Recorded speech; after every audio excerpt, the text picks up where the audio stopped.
তাই গল্পটি শোনার আগে অবশ্যই কানে হেডফোন লাগিয়ে নিও আর হাতের কাছে টিস্যু রেখে দিও। যে গল্পটা বলব সেটা শুনলে তোমাদের বুকের ভেতর এক অজানা শিহরণ উঠবে। কারণ এটা কেবল একটা গল্প না, এটা ভালোবাসা অভিমানের ছায়ায় জেগে ওঠা এক অসাধারণ সম্পর্ক, যা দিনের আলো লুকিয়ে থাকে আর রাতের শরীরের গন্ধে ভেসে ওঠে। যদি সাহসী হও তবে মন খুলে শোনো। গল্পটি যদি ভালো লাগে তাহলে এখনই লাইক দিয়ে দিও। আর চ্যানেলটি এখনই সাবস্ক্রাইব করে রাখো যাতে পরবর্তী গল্পগুলো তোমরা মিস না করো। আমার নাম রায়ান, বয়স 21, বাবা মা দুজনেই মারা গেছেন। আমি ছোটবেলা থেকেই মামার বাড়িতে থাকি। মামা বিদেশে থাকেন, তাই আমার সবকিছু দেখাশোনা করেন। আমার মামি সঞ্চিতা। আমি কলেজে পড়ি, পড়ালেখার খরচ, জামাকাপড়, মোবাইল থেকে শুরু করে সবই সঞ্চিতা মামিই দেন। মামির মুখে কখনো বিরক্তি দেখিনি, বরং মায়াভরা সেই চোখে যেন এক অদ্ভুত টান ছিল। সঞ্চিতা মামি ছিলেন এক পরিপূর্ণ নারী, মাঝবয়সী, অথচ শরীরের প্রতিটি রেখায় এক অভাবনীয় আকর্ষণ ছিল। মামির গলা, চোখ, ঠোঁট মামি এমনভাবে কথা বলতো যেন বুকের গভীরে কিছু ছুঁয়ে যায়। একদিন দুপুরে কলেজ থেকে ফিরে দেখি ঘরে কেউ নেই, শুধু মামি রান্নাঘরে কাজ করছে। মামির পরনে ছিল একটা হালকা নীল শাড়ি, চুল খোলা আর মুখে ঘাম জমে ছিল। জানালার হালকা আলো মামির গায়ে পড়ে যেন এক মোহময় আবরণ তৈরি করেছিল। আমি চুপচাপ দাঁড়িয়ে তাকিয়েছিলাম। মামির শরীরে সেই ঘামের টান, স্নিগ্ধ সৌরভে আমার বুকের ভেতর কেমন যেন করে উঠল। মামি হঠাৎ ঘুরে তাকিয়ে বলল, কবে এলে? আমি বললাম, এই তো একটু আগে। মামি বলল, খাওয়া হবে? আমি বললাম, আপনি খেয়েছেন? মামি মাথা নাড়ল না। আমি এগিয়ে গিয়ে বললাম, আপনাকে ক্লান্ত লাগছেন, একটু বসেন। মামি বলল, এত কিছু বুঝিস? এখন তুই ছোট নেই রায়ান, এখন তুই অনেক বড় হয়েছিস। আমি একটু চমকে গেলাম। মামি এমনভাবে বলল যেন ভেতরে কিছু ছিল। আমি চুপ করে পাশে বসলাম। হঠাৎ মামি আমার কাঁধে হাত রাখল, বলল, আমি জানি তোর অভাব আছে, কিন্তু আমি তোর সব কিছুতে আছি, শুধু একবার বল। আমি মামির চোখের দিকে তাকালাম। বললাম, আপনি আমার সব। আমি জানি আপনি ছাড়া আমি কিছুই না। হঠাৎ মামি আমার গাল ছুঁয়ে দিল। সেই ছোঁয়া যেন আগুন হয়ে গায়ে লাগলো। মামির হাত ঠান্ডা, কিন্তু শরীরের ভেতর অনেক গরম মনে হচ্ছে। আমি চুপ করেছিলাম।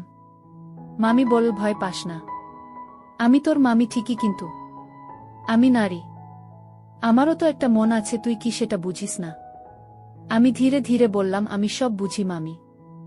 আমি কখনো সাহস পাইনি বলার, কিন্তু আমার চোখ সব বলে দিয়েছে। আমি যতবার আপনাকে দেখেছি মনে হয়েছে আমি কিছু একটা অনুভব করছি। মামি হেসে বলল, রায়ান শোন, ভালোবাসা হয় শরীর ছুঁয়ে, মনের গভীরে ঢুকে। আজ আমি তোর সামনে দাঁড়িয়ে আছি, তুই যদি চাস তাহলে আমি তোর একান্ত আপন হতে পারি। আমি চুপ হয়ে গিয়েছিলাম, কিছু বলিনি। মামি কাছে এসে আমার ঠোঁটের একপাশে হালকা করে একটা চুমু খেল। বলল, এটা বুঝিস আদর না আহ্বান, সেটা রাতের বাতাসে টের পাবি। রাতে আমি জানালার পাশে বসেছিলাম। হাওয়ার সঙ্গে মিশে ছিল সঞ্চিতা মামির গালের সেই ছোঁয়া। আমার চোখ বন্ধ করে মনে হচ্ছিল ওর ঠোঁট আমার ঠোঁটে যেন ধীরে ধীরে নামছে। আমি জানতাম এই শুরু, আর এই শুরুতেই আছে শেষ পর্যন্ত গিয়ে হারিয়ে যাওয়ার মতো এক উত্তপ্ত ভালোবাসার গল্প। রাত তখন প্রায় 12টা।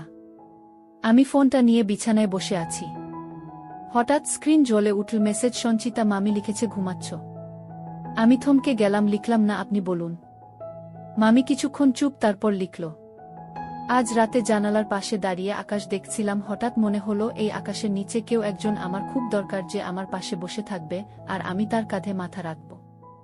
আমি লিখলাম, আমি তো আছি মামি, আমি তো পাশে থাকি। ও লিখল, পাশে থাকা আর একান্ত থাকা এক নয় রায়ান। আমি বললাম, আপনি কি বলতে চাইছেন? মামি লিখল, আজ তুমি দরজার বাইরে এসে দাঁড়াও, আমি বুঝে যাব তুমি আমায় বুঝেছ। আমি চুপ হয়ে গেলাম। কিছুক্ষণ চোখ বন্ধ করে শুয়ে থাকলাম। মনে হচ্ছিল বুকের ভেতর থেকে কেউ ডাকছে। আমি আস্তে করে দরজা খুলে বারান্দায় এলাম।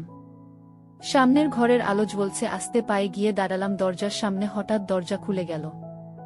সঞ্চিতা মামি সামনেই দাঁড়িয়ে, ওর মুখে অদ্ভুত শান্তি। পরনে পাতলা গোলাপি নাইটি, চুল খোলা। আমি কিছু বলার আগেই মামি হাত ধরে টেনে ঘরে নিয়ে গেল। বলল, আজ আর কথা না, শুধু আদর হবে। আমি বললাম, আপনি এতদিন কি লুকিয়েছিলেন? মামি বলল, নিজের তৃষ্ণা নিজেরই ভিতরে রেখেছিলাম। আজ তোমার চোখে সেটা খুঁজে পেলাম। মামি আমার গালে হাত রাখল। আমি চোখ বন্ধ করলাম। হঠাৎ ঠোঁটে একটানা উষ্ণ স্পর্শে আমার ঠোঁট কেঁপে উঠল। আমি জড়িয়ে ধরলাম মামিকে।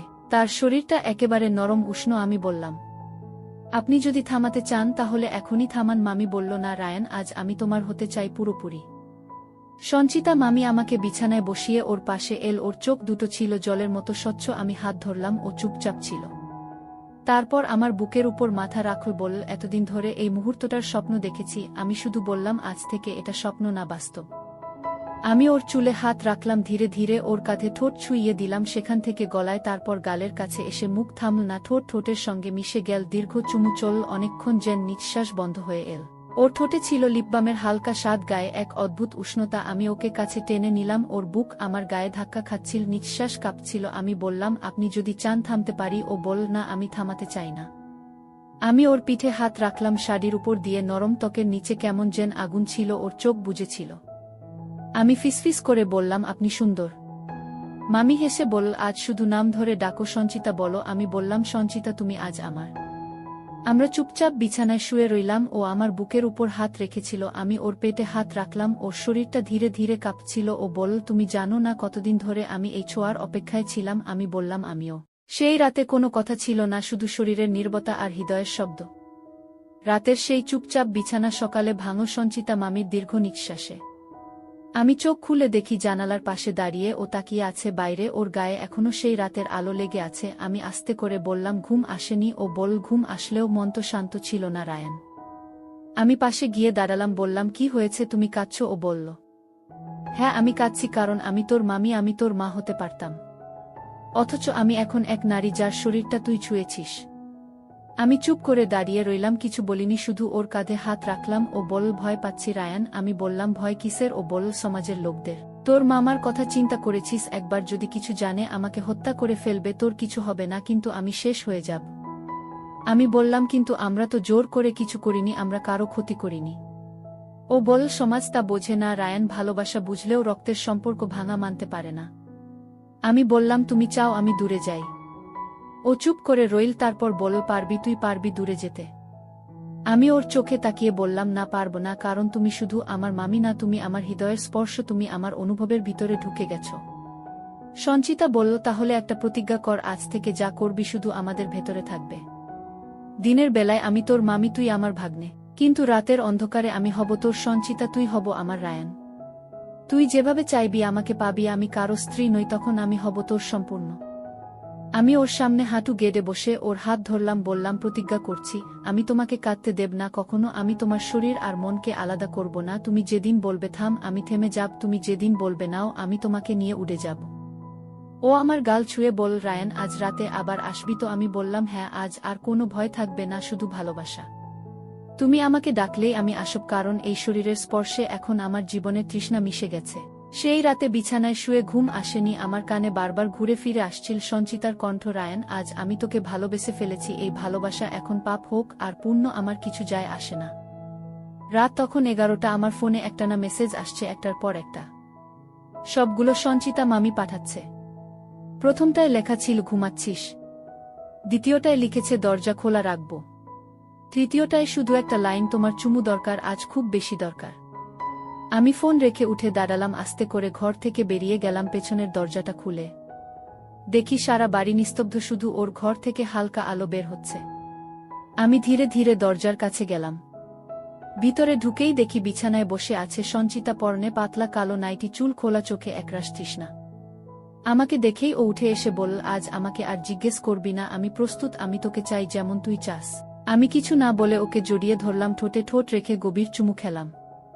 সেই চুমুতে ছিল আগুন, ছিল নরমতা, ছিল দুঃখ, ছিল ভালোবাসা। আমি ওকে বিছানায় শুইয়ে দিলাম। ও বলল, রায়ান, আজ আমাকে ভালোবাসার মতো নয়, প্রয়োজনের মতো ছুঁয়ে দাও। আমি ওর কাঁধ গলা ঘাড়ে একের পর এক চুমু খেতে থাকি। ওর শরীরটা নরম গরম কাঁপছিল, ওর নিঃশ্বাস বড় হচ্ছিল। ও বল, রায়ান, আমার বুক জ্বলে যাচ্ছে, তুই আমার ভিতরে ঢুক না, আমি তোকে চাই পুরোটা। আমি বললাম, আমি এখন তোর সঙ্গী, তোর স্বামী, তোর ভালোবাসার পুরুষ। ও বল, হ্যাঁ, তুই আমার, আমি এখন তোকে ছাড়া বাঁচতে পারবো না। আমি ওকে পুরো শরীর জুড়ে অনুভব করছিলাম। ওর প্রতিটি উত্তাপ আমি গায়ে মেখে নিচ্ছিলাম। ওর পেট, বুক, কোমর, আমি ওকে এক মুহূর্তের জন্য ছেড়ে দিচ্ছিলাম না। আমরা দুইজন এক হয়ে গেছিলাম, তৃষ্ণায় ক্লান্ত, ভালোবাসায় পূর্ণ। রাত অনেকটা কেটে গেছে। আমি ওর কানে ফিসফিস করে বললাম, সঞ্চিতা, আমি এখন শুধু তোর, তুমি আমার সবকিছু। ও চোখে জল নিয়ে বল, রায়ান, আমি এখন তোকে ছাড়া মরেও শান্তি পাব না।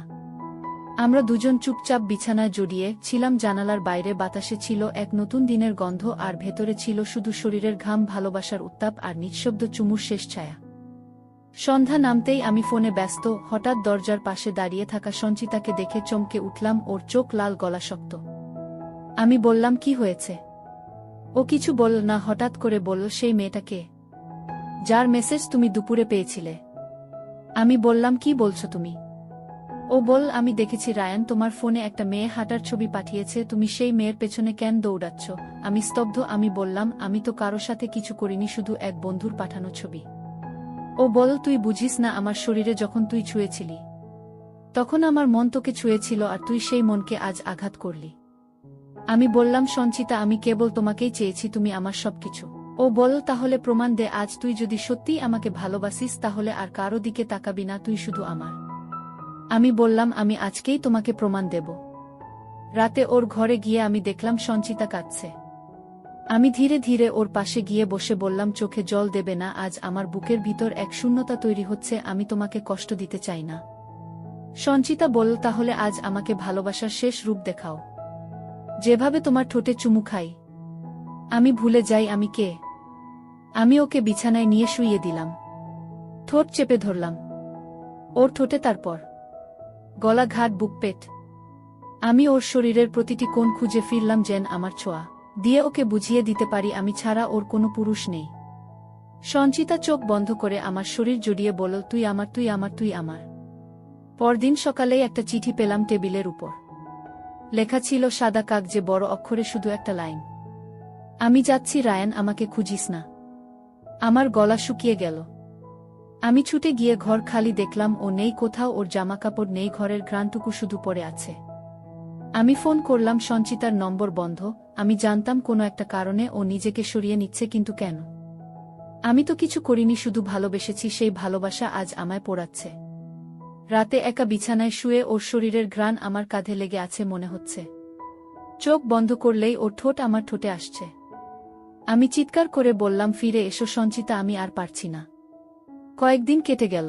একদিন হঠাৎ দরজার সামনে সঞ্চিতা দাঁড়িয়ে কাঁদছে। আমি ছুটে গিয়ে ওকে জড়িয়ে ধরলাম। বললাম, কোথায় ছিলে? ও বল, দূরে গিয়েছিলাম যাতে নিজেকে ভুলতে পারি, কিন্তু পারিনি। আমি বললাম, আমি কি কিছু ভুল করেছিলাম? ও বলল, না, তুমি কিছু করনি রায়ান। আমি শুধু নিজেকে ক্ষমা করতে পারছিলাম না। কিন্তু আজ বুঝলাম, ভালোবাসা কোনো গোপন সম্পর্ক নয়, এটা শরীরের চেয়ে অনেক গভীর। ও বল, আমি তোমার কাছে ফিরে এসেছি যদি এখনো জায়গা থাকে। আমি বললাম, আমার বুক এখনো খালি, তুমি থাকো শুধু। সেই রাতে আমরা বিছানায় ফিরে এলাম, আবার পুরনো ছায়া ফিরে এল। সঞ্চিতা আবার আমার গলা, ঘাট, ঠোঁট স্পর্শ করতে লাগল। আমি বললাম, তুমি কি এখন ভালোবাসা ফিরিয়ে নিতে এসেছ? ও বলল, না, আমি ভালোবাসা দিয়ে মরতে এসেছি। তখন অনেক রাত। সঞ্চিতা বিছানায় আমার পাশে শুয়ে আছে, ওর হাত আমার বুকে। আমি জিজ্ঞেস করলাম, তুমি কি আমায় মাফ করেছ? ও বল, তুই কোনো পাপ করিসনি, আমি করেছি। তোর বয়সে তোর জীবনে আমি ঢুকে পড়েছি, তোর জীবনটা অন্য রকম হতে পারত। আমি বললাম, আমার জীবন এমনই হওয়ার ছিল যাতে তোমাকে পাওয়া যায়। সঞ্চিতা বলল, রায়ান, তুই আমার শরীর চেনালি, অনুভব বুঝালি, আমি তোকে, আজ তোকে আমার শরীর মন সব দিয়ে ফেলেছি। আমি ওর ঠোঁটে চুমু খেলাম দীর্ঘ সময়। সারারাত একটানা চুমু, ওর গলায়, ঘাড়ে, বুকের মাঝখানে। নিচে হাত রেখে ওকে আঁকড়ে ধরলাম। মামি বল, আমি আর কাউকে চাই না, তুই এখন আমার স্বামী, আমার প্রিয়, আমার প্রেম। রাতের শেষ ভাগে ও বল, একটা অনুরোধ করব। আমি বললাম, বলো। ও বল, আজ রাতের পর আমি আর এখানে থাকব না, তোর ভবিষ্যৎ নষ্ট করতে চাই না, তোকে নিয়ে পালাতে চাই না, তুই পড়াশোনা শেষ কর, তুই আমাকে মনে রাখিস, যতবার চোখ বন্ধ করবি আমার ঠোঁট মনে করবি, যতবার ঘুম আসবে না আমার গন্ধ খুঁজে নিস। আমি কিছু বলতে পারছিলাম না, শুধু ওকে জড়িয়ে ধরলাম, চুমু খেতে লাগলাম বারবার। আমি বললাম, তুমি চলে যেও না। ও বল, যেতে হবেই রায়ান, কারণ সমাজ আমাকে ক্ষমা করবে না, তোর জীবনও একদিন প্রশ্ন তুলবে। সকালে ঘুম ভাঙতেই দেখি পাশে কেউ নেই, টেবিলে একটা চিঠি, ওর লেখা। আমি পড়ে ফেললাম, রায়ান, তুই আমার জীবনের একমাত্র পুরুষ, তুই আমার রাতের ঘ্রাণ, তুই আমার ঠোঁটের শেষ চুমু, এখন আমি যাচ্ছি, ভালো থাকিস। আমি জানালার পাশে দাঁড়িয়েছিলাম, বাতাসে এখনো সঞ্চিতার গন্ধ ভেসে আসে, মনে হয় কখনো বিছানার চাদরটা নাড়লেই ওর ঠোঁট গায়ে লেগে যায়। আমি জানি ও আর আসবে না, কিন্তু আমার হৃদয়ে ও একমাত্র, যাকে আমি বলেছি স্নেহ নয়, প্রেম নয়, শুধু বলেছি তুমি আমার ভালোবাসা।